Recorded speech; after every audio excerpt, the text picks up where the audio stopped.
আব্বা একটা কথা বলবো? কি বল? আব্বা সত্যি বলবো? বল না, একে রোদে গাঁড় ফেটে চাটনি হয়ে যাচ্ছে, তাড়াতাড়ি বল। না আব্বা তুমি রেগে যাচ্ছ, থাকবে, বলবো না। কি বলবি বল, তাড়াতাড়ি বল, নাহলে এখন টুনটুনির উপর পাতুলে আনন্দ দেবো। না আব্বা কিছু হয়নি, মানে একটা কথা বলতাম। আমাদের সময় তোমার কটা গার্লফ্রেন্ড ছিল? Very good question. না বেটা,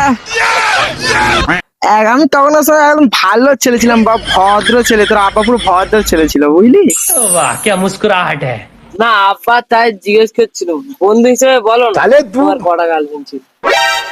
বলছি যেন বন্ধু ভাবে বলছি, বলছি শোন, আমাদের সময়, তোদের বয়সে আমাদের সময়, আরে গার্লফ্রেন্ড বলতে কিছু ছিল না, 3টে মাল ছিল।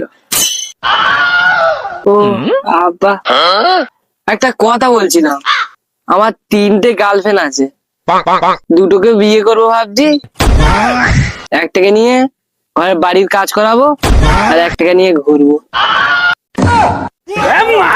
তবে রে বেটা